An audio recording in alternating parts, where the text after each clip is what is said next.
No meio cinéfilo, há uma frase que quase sempre causa um certo estranhamento e até asco em algumas pessoas.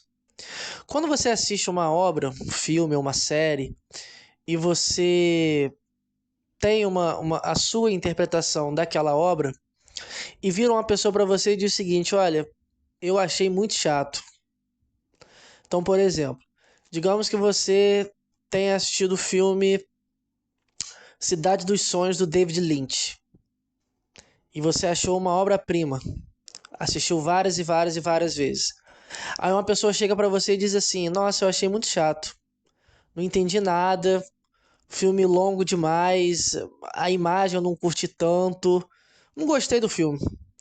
Você que assistiu esse filme do David Lynch, que já pesquisou sobre o David Lynch, que estuda, por exemplo, a interpretação dos sonhos ou psicanálise, que gosta do cinema do Lynch, que gosta desse tipo de filme que você termina sem entender muita coisa, você provavelmente pode virar para essa pessoa e dizer o seguinte: mas é porque você não entendeu a obra.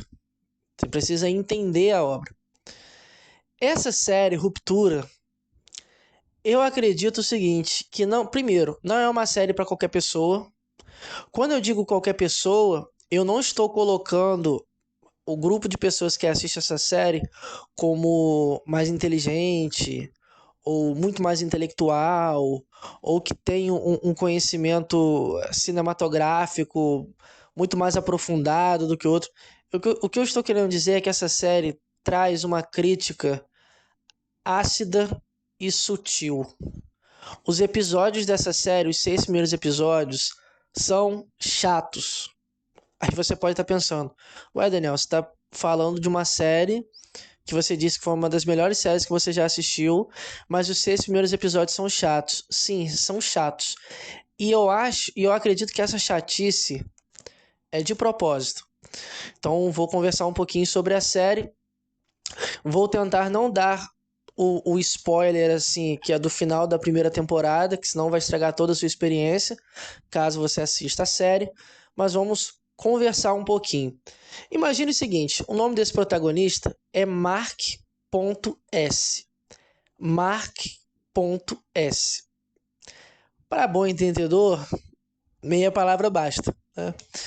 Esse cara trabalha numa espécie de uma empresa ali e tal, o tempo todo num computador, meio que selecionando uns números e letras que não faz sentido algum. Então, assim, o espectador tá ali vendo que o trabalho do cara é praticamente num cubículo, né, num prédio e tal, e ele só faz isso. Ele chega num horário, sobe pelo elevador, vai até o cubículozinho dele e tá ali, né, fazendo o trabalho dele.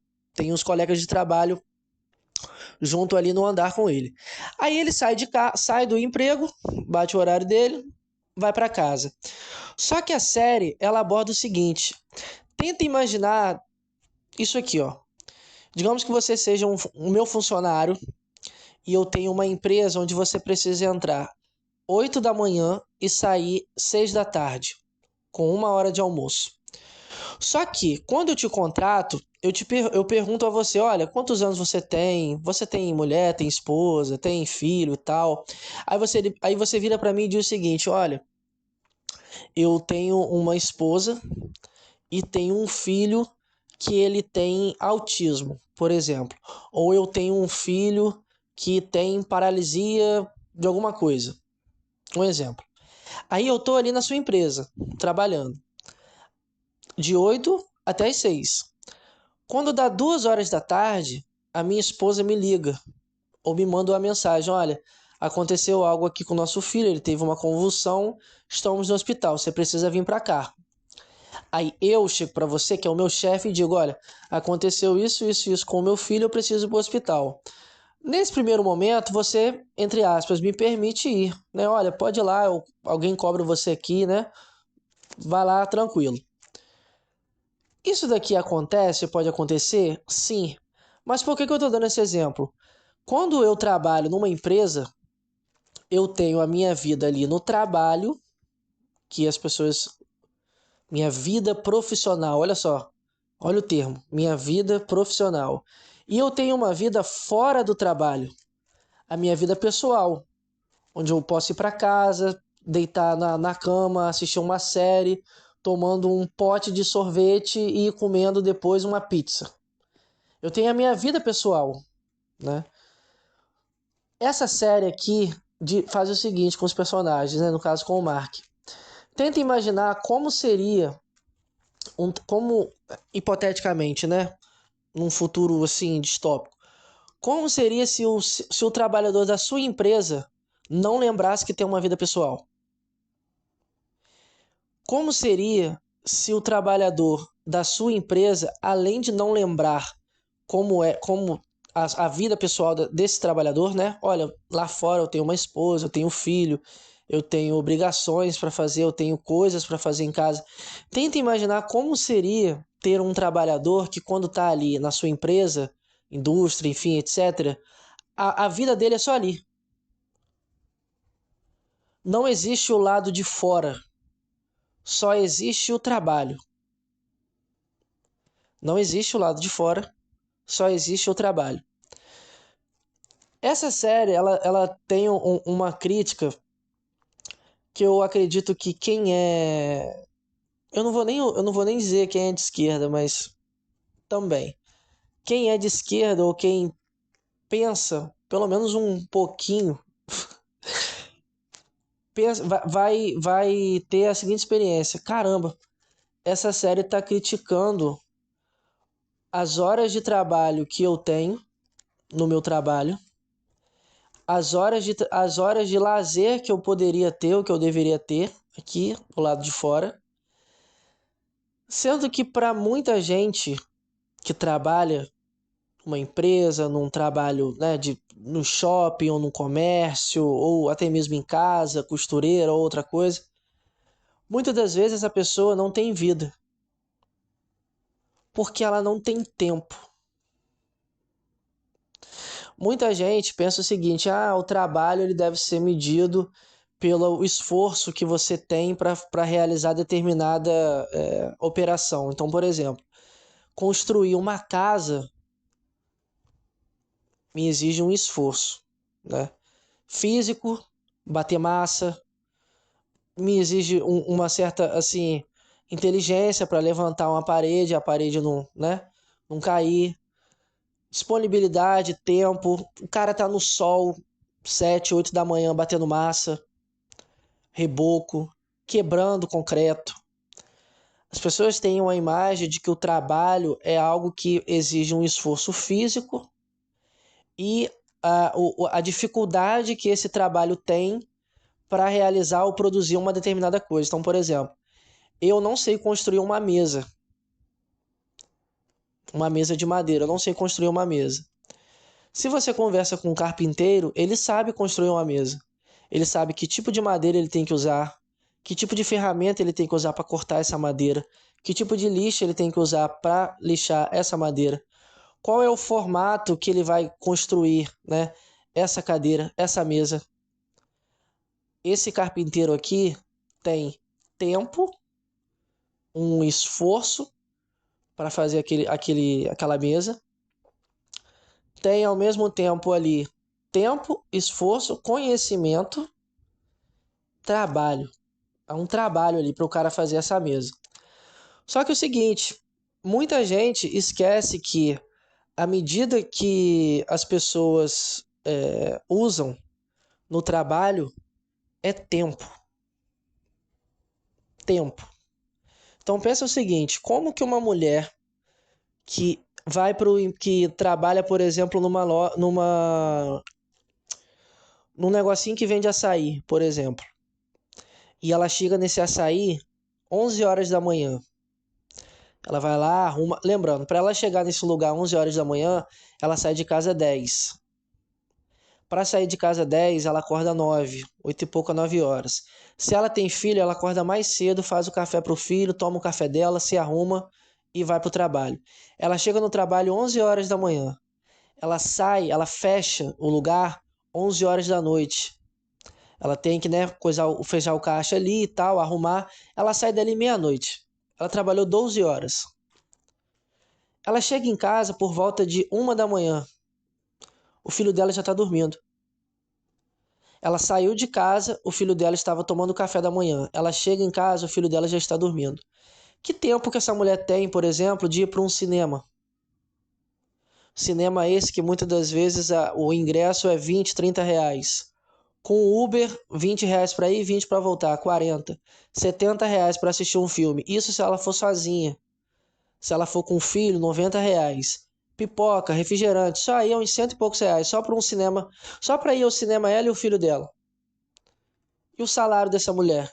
Que muitas das vezes ela não recebe nem um salário mínimo, mas ela recebe por hora trabalhada. Isso quando o patrão paga de maneira justa. Porque o freelance, em tese, deveria ser o quê? 10 reais por hora. Então, por exemplo, se você vai para um lugar e você vai servir mesa e você trabalha de 8 até 1 da manhã, 8, 9, 10, 11, 12, 13, 5 horas trabalhadas, você recebe 50. Mas quantas pessoas trabalham, às vezes, de 7, 8 da noite até 2, 3, 4 da manhã e ganham 50 reais? Com que dinheiro que a pessoa tem para usufruir, digamos assim, de coisas, entre aspas, da nossa cultura? Cinema, teatro, música. A vida da pessoa se torna o trabalho. A série, de uma maneira genial, nos aponta isso. Tem muita gente que não vive. Que não vive. Tem muita gente que a vida da pessoa é o trabalho. Pessoas que acordam, por exemplo, 4 da manhã para sair de casa às 5, para pegar o ônibus de 5h30, para tentar chegar no trabalho às 7 horas, para pegar do trabalho de 7 horas até às 5, para chegar em casa às 8. Que vida que essa pessoa tem? O patrão, ele não tá nem aí para sua vida pessoal. Assim, nessa série mostra isso. A vida pessoal dessa pessoa, desse funcionário,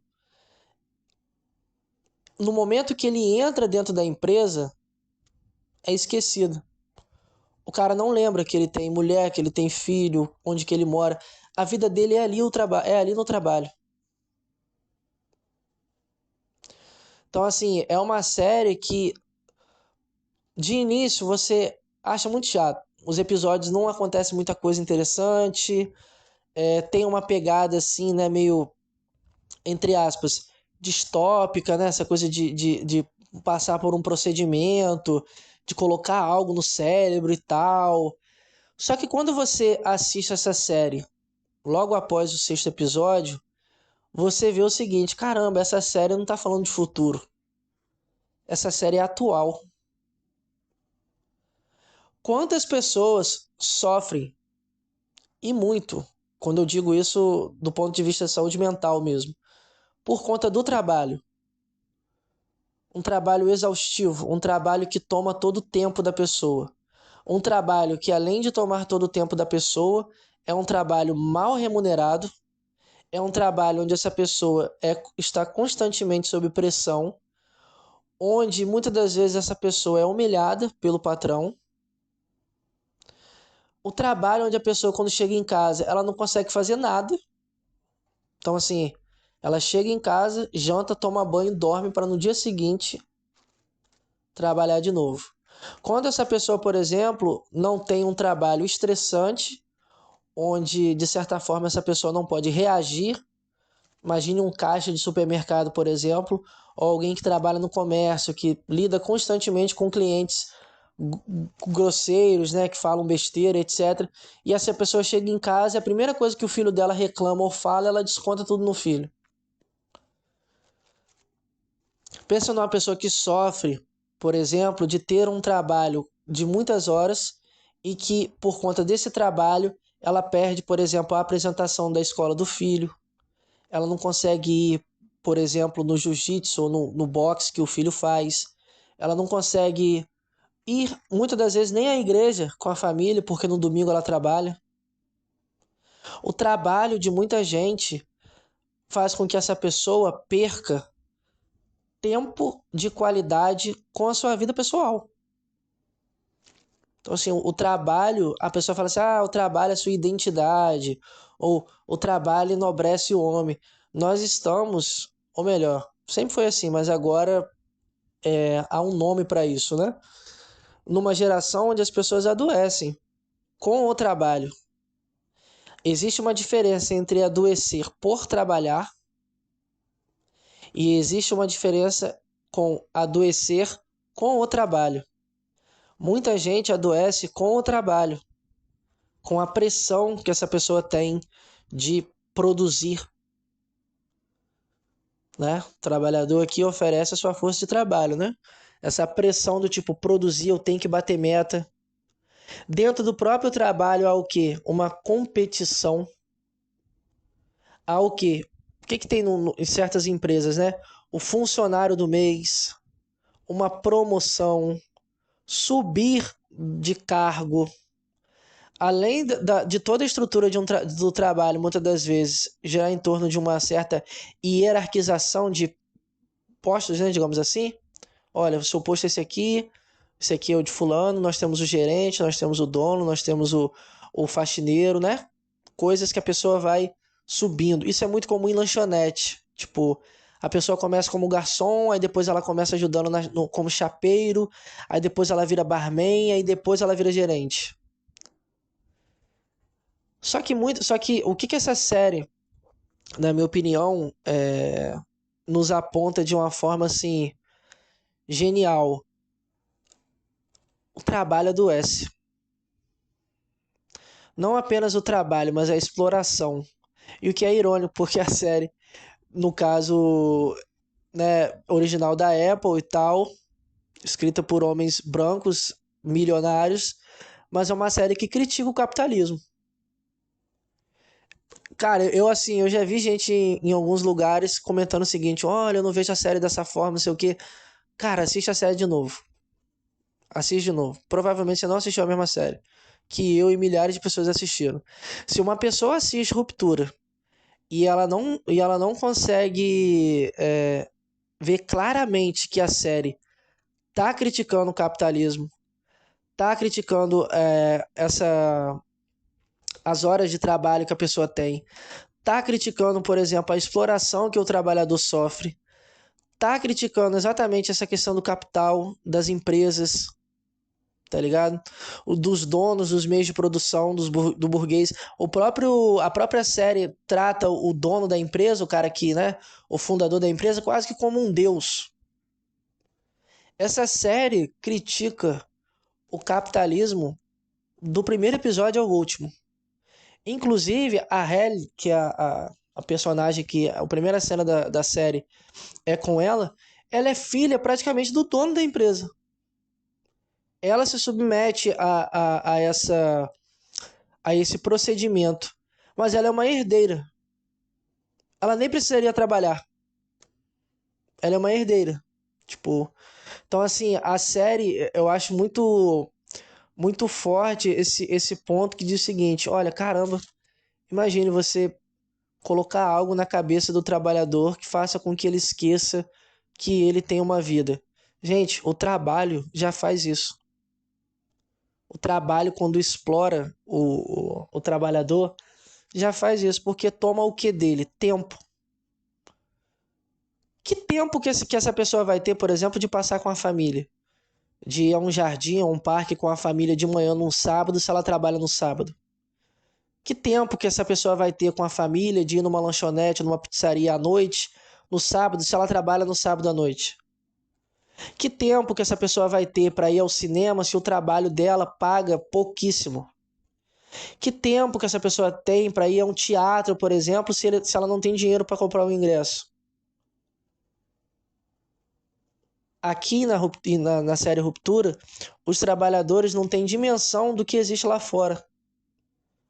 Não só a vida pessoal dessas pessoas, desses trabalhadores, mas como arte, literatura, música, relações. Os caras são máquinas, velho. O trabalhador ali serve unicamente para uma coisa: produzir. Produzir. Tipo, Ah, você é casado com um homem ou com uma mulher, não importa. Ah, você tem filho, não tem filho, não importa. O seu trabalho é a sua vida. Essa série tá falando disso. Olha, esse trabalhador aqui, a sua vida pessoal não existe. Não existe essa separação entre vida pessoal, a ruptura aqui, né? Não existe essa separação entre vida pessoal e vida profissional. A sua vida profissional é a sua vida. O seu trabalho é a sua vida. É uma frase. Cara, não existe frase mais capitalista do que essa, né? Além do tempo é dinheiro. Mas, não, meu trabalho é minha vida. Minha carreira é minha vida. E o trabalho, ele consegue, né? Essa ideia do trabalho atrelada a esse capitalismo selvagem faz com que o sujeito, muitas das vezes, se sinta culpado de fazer coisas que não envolvem trabalho. Então, por exemplo, imagine alguém que trabalha em casa, home office e tal, no computador, né, com empresas e tal, não sei o quê. Aí essa pessoa olha o relógio e vê assim, pô, são 2 horas da tarde. Eu só tenho reunião às 6. Eu posso ficar de 2 até às 6. Aí essa pessoa liga a televisão para ver uma série ou um filme.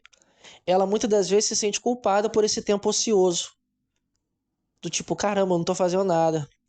Poderia estar fazendo alguma coisa, poderia estar lendo, poderia estar estudando, poderia estar vendo um vídeo, poderia estar, né, vendo alguma aula de um curso que eu comprei. Essa ideia de ter que estar sempre produzindo, fazendo algo produtivo. O tempo ocioso, ou o tempo até mesmo de lazer que a pessoa pode ter, ela começa a se sentir culpada. É aquela velha história da pessoa que trabalha, por exemplo, com celular, com clientes, né? E quando ela sai para um bar, para uma lanchonete, ela não consegue ficar sem mexer no celular. Ela não consegue ficar sem olhar ali quem mandou mensagem, se tem alguma coisa para fazer e tal. Ou aquela pessoa que tá sempre pensando em fazer dinheiro. Tipo, não, eu ganhei tanto, mas eu tenho que no próximo mês ganhar tanto porque eu tenho meta. E às vezes essa pessoa já ganhou o suficiente, já ganha o suficiente para a sobrevivência dela. Para sobrevivência barra com um certo conforto, né? Então a série Ruptura aqui, na minha opinião, marca exatamente isso. Não existe vida pessoal. A vida do cara, do Mark, no caso, é o trabalho. A sua vida é o trabalho. Nada que tem lá fora interessa. Nada. O seu chefe não está preocupado com a sua saúde mental. Se você vai no supermercado da esquina da sua casa ou no supermercado da sua cidade e você vê um caixa com depressão ou com síndrome do pânico ou com qualquer outro tipo de, entre aspas, transtorno ou sofrimento mental, o patrão não está nem aí. Quer que ele produza. Se ele começar, por exemplo, chegar atrasado, não ficar muito, né, muito focado no que ele tem que fazer, triste, chorando pelos cantos, isso vai prejudicar o quê? O lucro. E esse cara pode ser facilmente demitido. E outra pessoa entra no lugar dele. Pro seu chefe, você é só um número. Só um CPF. Nessa série tá marcando isso também. Tipo, esses funcionários ali não tem importância nenhuma. Cara, olha só, os caras participaram de um experimento onde a vida pessoal deles lá fora eles não lembram. Eles estão ali no trabalho, eles nem lembram. Às vezes o cara na vida dele aqui fora pode ter uma esposa com câncer em fase terminal. Ele consegue trabalhar tranquilamente porque ele não lembra disso. Ali dentro da empresa ele não lembra disso, ele não sabe disso, né? Tanto que o sofrimento né, mental de muita gente, a saúde emocional, né, saúde mental de muita gente no trabalho, a pessoa é demitida. Poucas empresas têm, por exemplo, sei lá, olha, toma aqui, você pode ir a consultas do psicólogo aqui que a empresa paga para você, uma vez por semana. Eu quero que os meus funcionários tenham, né, uma saúde mental. Não tem isso.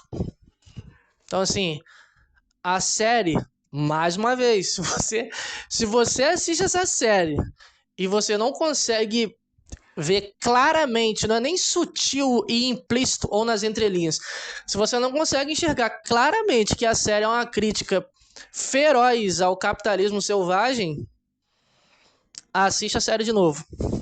Ou entra no Google e vê o nome do protagonista. Mark.S.